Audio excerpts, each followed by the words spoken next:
What's up, guys? Welcome back to the channel and welcome to Oaxaca City here in Mexico. We have a little bit of a different video for you today. We're basically going to be taking a walk through the streets of Oaxaca, bring you with us, have a chat about the visa situation and what has changed about the visa situation here in Mexico, and a little bit about our experience in Mexico so far. So let's go on a walk, guys. Right now we're at Mercado 20 de Noviembre, 20th of November market here in the center of Oaxaca, and as you can see, it's a little bit crazy. So take a look, guys, have a look. So this is situated around a minute away from the Zocalo. We're just going to make our way through the market here, and the situation here, just so you guys know, the situation in the state of Oaxaca at the moment is pretty similar to everywhere else. It's open. There's a lot of tourists, actually. We noticed a large influx of tourists coming in just recently after New Year's. We started noticing more and more Europeans and Americans popping up, so it's very interesting, and it's definitely something worth knowing is that there seems to still be quite a large amount of tourists that are coming here to Oaxaca City in general. Now we can't really speak about the coast of Oaxaca because we actually haven't been there yet, but yeah, I suppose, guys, the first thing that we're going to talk about here in today's video is surrounding the Mexico visa, and just a couple of quick talking points around that. So a lot of stuff has changed. We have friends, Emily and Tom. Shout out to Emily and Tom. Oh, there's someone chasing a hat here. Shout out to Emily and Tom Travels. They basically had a bit of trouble with their Mexico visa, and it sparked a little bit of concern. Well, no? And Dane Luca Luca as well. Yeah, absolutely. Yeah. So just a general thing up front, Mexico in general is definitely open for travel, so you do not need a vaccination, you do not need a test. There is an e-form that you should fill out, but nobody ever asked us for that. Yeah, so the situation at the moment with the visa is as follow. Our own experience was, we just arrived here in Mexico. We are at the Cancun airport actually, and we were just asked for our return ticket, and then we got 180 days, no problem. But that was back in October when tourism was not like at its peak. So at the moment the situation is a lot of people are getting, sorry, I'm just gonna turn you around and not only on myself. A lot of people are actually not getting the 180 days as we got them when we arrived at the airport, because there's so many tourists here and so many people are leaving their countries as well because of ongoing lockdowns, and they kind of just come to Mexico to spend their life here and obviously overstaying their visa. So the situation is that people are not getting the 180 days at the moment, a lot of them actually, but it depends really on who you talk to at the airport. So some people will just give you the 180 days, no problem. Other people are a lot stricter when it comes to that. What we see and hear a lot from our friends and kind of Facebook groups and other people we talk to here in Mexico is that they ask you for the hotel reservation and for the flight back, so the confirmation that you are going to leave Mexico at some stage. And a lot of times actually they only give you the visa for the amount of times, for the amount of days that you have a hotel. So let's say you want to arrive in Cancun, you got a hotel for 7 days, and then you kind of want to travel on and organize your trip from there on, and you didn't really book a hotel up front or anything like that. They will only give you the 7 days that you have a hotel reservation for. So if you do come to Mexico, make sure that you have kind of all of your hotel reservations laid out. You have them all printed out with you, and you also need the return ticket. They will ask you for that. We were asked for that when we arrived in Cancun as well. And there was a few people actually as well. Sorry for interrupting the Naomi there. But, the Naomi. But there was a few people that did say that they weren't asked about onward travel too. So it's a little bit of a mixed bag. The situation around visas and around visas in general is a little bit crazy. So not many people are having the same experience. The experience is not exactly linear. So keep that in mind. Super subjective. It really depends on which agent you get at the border. So every agent is going to handle the situation differently. Yeah, exactly. And we apologize, guys, if there's a little bit of wind. It's an incredibly windy day here in Oaxaca City. And this is something you're going to see very regularly here in Oaxaca and Oaxaca City in general. Lots of people out singing in the streets and just generally having a good time. But right now we're here in the Zocalo area. This big beautiful church here in the kind of green tinted stone, it just really stands out.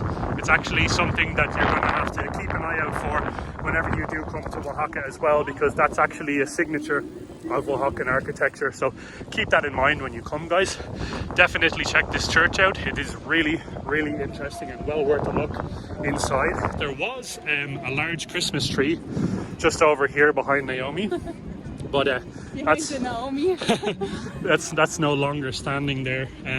But it was a really like 5-meter tall Christmas tree there, and that was really cool. But yeah, guys, just quickly to wrap up that on the Mexico visa before we continue on our little bit of a walk here. Not many people are getting the same experience. Everybody is going to tell you a different story. Basically, Mexico are changing the terms very frequently when it comes to visas, because to be honest, I think Mexico has had just such a large influx of people into the country, and because of that they don't really want such a large amount of people staying here, overstaying their visas. It kind of just creates a little bit of a grey area in the whole visa situation. So definitely keep that in mind, guys. We're gonna basically, just so you know, the general walking route, we're walked past the Zocalo now, and we're gonna make our way down Avenida Independencia, or the Independency Avenue right now. Okay, so just to mention as well, with the border situation, it happened to us quite a few times, at least every time we take our bus to go to a different city. Every time we take the ADO bus to a different city, there are National Guards everywhere in the bus stations, and they will ask you for your immigration slip to see if you're actually overstaying your visa or not. So yeah, we actually have to show it quite a bit. And even if you are just by yourself in a car on a road trip, there are roadblocks every now and then, and your immigration slip will be checked as well. So yeah, and just to conclude, what you need to be 100% on the safe side is onward travel, like proof of onward travel, hotel reservations, your passport, and that's it, right? Yeah, that's exactly it. So that's kind of the full package, just so you know, guys, when you do come, or if you are looking to come to Mexico, that's exactly what you need. It's kind of a step-by-step plan. Now, quickly moving on to the next topic, if you will, and it's kind of our experience in Mexico. We've been in Mexico now we've been in Mexico now for nearly 4 months, and it's been an interesting experience, to say the least. The places that we visited, basically, as Naomi said, we arrived in Cancun airport. We immediately went and hopped on an ADO bus, which, by the way, if you're flying into Cancun, don't bother with the taxis, don't bother with all the extra stuff. Just go and get an ADO bus. It's the cheapest way, the fastest way, and you're probably not going to get scammed as well. So keep that in mind, guys, when you are coming here. Just jump on the ADO. It will save you so much money and so much hassle. So we basically hopped on the ADO. We went from Cancun straight to Playa del Carmen, and we stayed in Playa del Carmen for 1 month. Now, Playa del Carmen is an interesting place. It's definitely worth visiting. It is, of course, on the touristy side of things, but we actually found an Airbnb there that was outside of the tourist center of Playa del Carmen. Like you have Fifth Avenue and that whole area there, but we stayed in an Airbnb that was a little bit outside there, and it only cost us, what was it, like 400 euro? Yeah, 400 euro a month. So we paid 400 euro for the entire month there in Playa del Carmen, and to be honest, Playa del Carmen captured both of our hearts. It's somewhere that we 100% will go back to someday. Depends how everything develops with the pandemic and stuff like that, but Playa del Carmen 100% recommended by both of us. Our favorite beach or beaches in Playa del Carmen, mine personally was Playa Car. I think yours was Playa Publica. Playa Publica, yeah. So and with Playa del Carmen, you definitely have to keep in mind that it is very Americanized, right? Yeah. So like if you do like American culture and you're okay with having that around you 24/7, then Playa del Carmen will be the place for you. So like it is kind of Mexico mixed in with America, obviously. There's loads of American and Canadians living in Playa del Carmen as expats. So you do keep in mind it's not the real Mexico, let's say, but it is a very cool place, and it definitely eases your way into your Mexico experience. yeah, absolutely. So definitely check Playa del Carmen out if you haven't. As Naomi just said, it kind of eases you in to the culture of Mexico. Going then from Playa del Carmen, we made our way to Valladolid, which it's kind of known for an easy access point if you're going to Chichen Itza. Sorry guys, there's a little bit of traffic here going on. Oh my god. Check out this car, guys. Gracias. Valladolid is an easy access point for Chichen Itza. So if you are going to Chichen Itza, make your way to Valladolid. That's definitely a recommendation of ours. Valladolid is a very quick and easy stopover place. It's a very colonial style little town. Well worth visiting. Definitely worth stopping over. We would recommend maybe staying there for maybe 2 days max. It's incredibly small. It's the traffic again, guys. It is incredibly small, but incredibly beautiful and very, very unique. Definitely worth visiting and stopping over. One of the places that we would recommend in Valladolid is the food court. It's kind of just a small food court in the center of Valladolid. You won't be able to miss it. It's actually just directly across from the main park. And if you go there, definitely eat the panuchos. They are the best panuchos we had in all of Mexico, I think. Oh yeah, absolutely. Yeah, the panuchos, that's something worth knowing about Valladolid in general. Is from Valladolid onwards, you're basically in Yucatan. Playa del Carmen and Cancun is more in Quintana Roo state. Valladolid onwards, then you're in Yucatan. And the Yucatan food is absolutely incredible.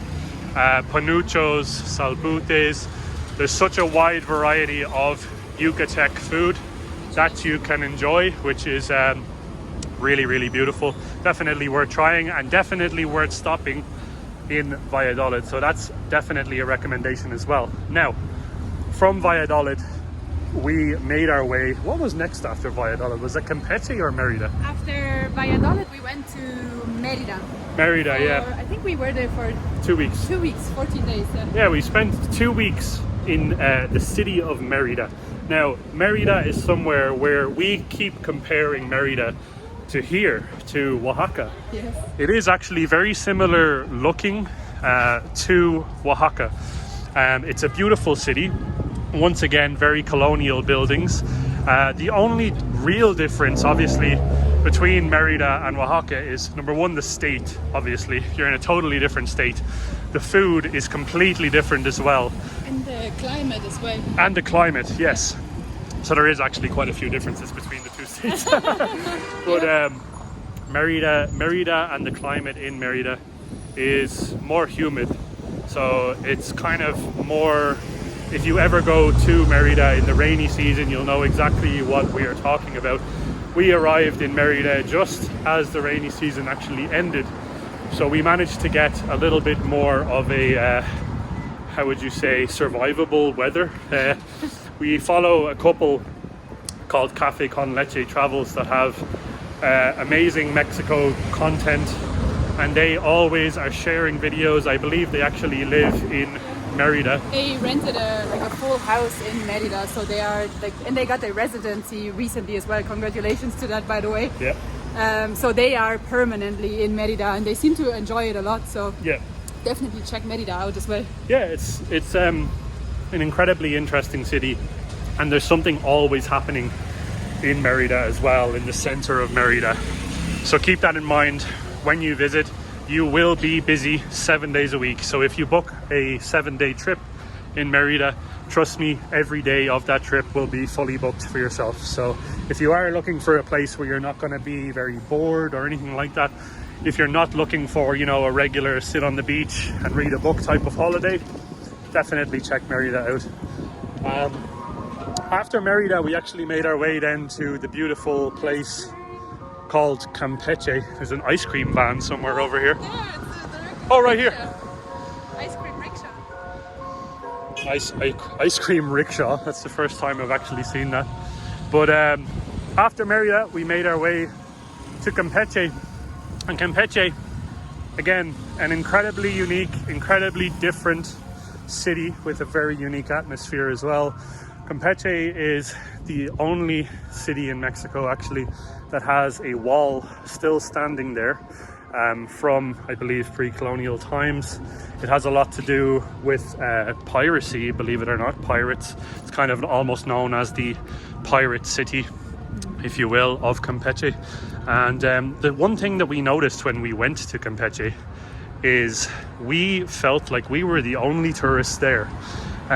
We were kind of walking around a lot in Campeche because we had beautiful weather while we were there, and we were there for 4 nights as well. And the entire time that we were there, we only saw like maybe a handful of other tourists. So that was a very interesting takeaway from Campeche. I think we're gonna try and cross the road here. You wanna cross? Yeah. Show you guys how hectic it can be to cross here in Mexico. There's always traffic, so something to keep in mind when you do come to Oaxaca or Merida or even Campeche. Mexicans like to drive, obviously, because the weather, it is always hot, and us tourists, we like to walk, and that's why we end up getting sunburned. And I'm always wearing hats, so I always end up looking like the Polish flag after a while. Yeah. But yeah, no, Campeche is a very interesting place. Again, definitely worth visiting. It had one of the most kind of unique feelings and atmospheres to it. Oh, nice. Lavanderia, blasting some music. But yeah, Campeche is worth visiting. Again, we would only recommend staying there for maybe 3 or 4 nights max. It's not a massive place, but it is incredibly interesting, and Campeche is its own state as well, so that's something to keep in mind. You have Yucatan, you have Campeche, Quintana Roo, and then after Campeche, believe it or not, we made our way to our next state, which was Chiapas. And this actually is my favorite state. Same for me. Same with Naomi. It's both of our favorite states. Chiapas is incredible. Again, super underrated when it comes to tourism, I think. Yeah, really underrated. Every time you hear people that are traveling to Mexico, at least from a European or American perspective, they usually go to the likes of the state of Oaxaca, so where we are right now, or they go to Quintana Roo and the Yucatan Peninsula, but nobody ever really goes to Chiapas. And we were there, and it's actually both of our favorite states because it has a very unique culture. The people are super friendly and super warm there, like even like friendlier than in other states, I would say.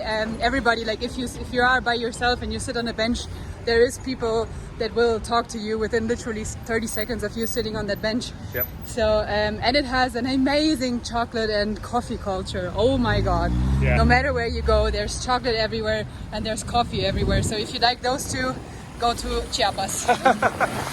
Yeah, guys, it's also Chiapas is Mexico's poorest state, so keep that in mind when you do visit Chiapas. It is the poorest state in Mexico, but because it's Mexico's poorest state, it's actually the friendliest state that we've been in. As Naomi was saying, the people there are just so friendly, so warm, so open. People will just start randomly talking to you on the street. It is also the cheapest place that we've been so far as well, in terms of spending money and in terms of just in general staying in hostels. We found an amazing hostel actually in San Cristobal de las Casas. It was called Chile Mexicano. The best hostel by far in our experience. We've been traveling now, literally full-time traveling for 9 months, and this hostel, Chile Mexicano, it actually inspired us to go ahead and start our own travel business in Albania. So thank you very much, and a massive shout out to Chile Mexicano. To Miguel and Juan. Miguel and Juan, yeah, the two amazing owners. And Helga, they have a cute dog, Helga. Helga as well, they have a beautiful little husky. But Chile Mexicano, definitely check that hostel out when you do come to... Are we going right or straight? I would say to the right. Okay. Not sure. We're gonna go this way, guys. We are basically, we're making our way slowly to our favorite supermarket, Bodega Herrera. If you are looking at budgeting or saving your money, if you're traveling around, check Bodega Herrera out. I know we're kind of blasting you guys. We're blasting you with different recommendations here, but Chile Mexicano in San Cristobal, check them out. That's a must visit if you do go to the state of Chiapas. And we were in Palenque as well in Chiapas. Absolutely, yeah. That's Palenque is again probably up there in the top two of our favorite places. So Palenque is more the kind of place that you would go to if you like nature. So the city itself, it's very small. It's more like a village, tiny city. Very good food though there, and very, very affordable. But what makes Palenque so unique is its surroundings. So you do have the Palenque Ruins there. You have loads of monkeys. No matter where you go, there's howler monkeys. So I think we went to the church one day and there were howler monkeys at the church eating crisps. Let's try not to get hit by a car. And you have loads of waterfalls around Palenque as well. So like if you do like nature and just kind of being one with it, I'd say Palenque is definitely the place to be. Yeah, right? Absolutely. No, Palenque is, like I said, in our top 2 destinations. Like, I believe our top 2 out of all the places that we've been would be Playa del Carmen and Palenque. In terms of places that we really felt were unique, different, and you really do get a sense of the nature in both of those places. Playa del Carmen feels like the Caribbean because it is the Caribbean. You're facing into the Caribbean, and you have the palm trees, you have the humid climate, you have the coconuts, you know, it's all very much like paradise. A lot of Playa del Carmen and the beaches there, it's just beautiful, and you really don't want to leave. We did not want to leave, even though we stayed there for an entire month. So keep that in mind. Palenque, on the other hand, is more like a rainforest area with a slightly drier climate than a rainforest. So you got monkeys, you've got really, really dense forest everywhere you go, especially even around the center. And as Naomi said, you'll see wildlife everywhere. Even monkeys just climb randomly around the center where you're staying. So definitely check Palenque out. After Palenque, it was San Cristobal. San Cristobal, absolutely stunning place. As I said, Chile Mexicano is the #1 recommendation for San Cristobal. If you don't like fireworks, don't go to San Cristobal, because San Cristobal is firework capital. Literally. We had PTSD after leaving San Cristobal because of how many fireworks there are. Like it's all around the clock as well. So it could be 3 a.m. in the morning and there are fireworks. It could be 1 in the afternoon and there will be fireworks. So no matter what time, you will have fireworks there. Yeah, it's genuinely, that's a very good point. If you do have PTSD, don't go to San Cristobal. Here we have another street performer, guys. Playing the saxophone.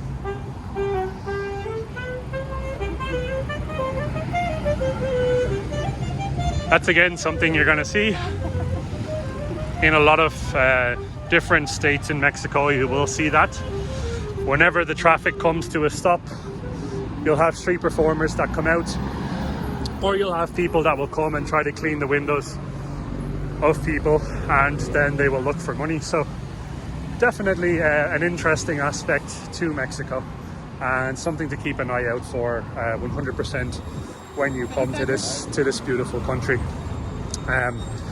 After San Cristobal, this is where we are. We're in Oaxaca. So believe it or not, as I said, it's been coming up now to 4 months, and those are the places where we've seen. So we made our way through Mexico relatively quickly, believe it or not. A lot of people like to take their time traveling around Mexico, and that's totally understandable. But now, the way the visa situation is, people are going to have to start moving their butts around Mexico a little bit quicker, especially if you only get 30 days when you come here. I can't imagine getting, 30 days, or like Emily and Tom, I believe they only got 8 days. It literally gives you a week just to see this expansive, massive country. Mexico is so large, like it literally dwarfs every country, almost every country that I've visited. I don't know, Naomi's from Germany, so Germany is a pretty large country. Yeah, but Mexico is a lot larger. A lot larger. I think the only country that we have been to that is larger might be America. Yeah, the States. The US, so, but both of us have other been. than that, nothing. Both of us have been to the States, and obviously I believe in terms of landmass, the States is a little bit bigger than Mexico. But if you get 7 or 8 days on your visa, we would recommend Not to travel around. to be honest, just pick one destination. And if I was to pick one destination out of everywhere that we visited so far, to be completely honest, I would spend those 8 days in Palenque, because you would get the most bang for your buck, the most bang for your money, in those 7 or 8 days. You could see the Roberto Barrios waterfalls, which was one of the most unique experiences that we've ever had, and it only cost us, I believe, like 30 pesos in total to get there and pay the tickets. So keep that in mind. And yeah, guys, it's been 28 minutes of talking. I didn't think that we got this far, to be honest, with vlogging, that we could talk for half an hour without editing the video. Really loud. But yeah, guys, we basically wanted to give you something different today. So we give you the raw, uncut streets of Oaxaca City. It's actually our last day here in this city. Oaxaca City is definitely a must visit. It is very different to everywhere else that we visited so far. In terms of the food here is unbelievable, by the way. We actually just had 2 tlayudas, which is like the Mexican pizza, basically. But it's definitely worth trying. Come here to Oaxaca City if you do have the time, if you do get the time on your visa, if you happen to get a 30-day, 60-day or 180-day visa. Check Oaxaca City out. Next stop for us is Mexico City. We're going to be in Mexico City for roughly a week, and we will have some videos from Mexico City for you, amazing people. And after Mexico City, We're going to make our way to our new home, which is going to be Albania. Hopefully new home. If everything goes well with our visas, we're going to stay in Albania for the foreseeable future, but obviously we're going to continue vlogging and show you everything around Albania and what we're doing there, so stay tuned. Yeah guys, we have a lot of interesting stuff coming your way. We're basically going to start our own tourism business from scratch, and we're going to document the whole thing just for you. So guys, we kind of did a little bit of a round trip. We walked all the way from Oaxaca center back to where we're staying, which is Barrio Halatlaco, just here on the left, and just down here on the left hand side is actually our hostel. So guys, it's been 30 minutes, we're gonna wrap it. My name is Luke. My name is Naomi. We're Nalu Adventures, and I'll see you guys in the next video. Thanks for watching. Peace.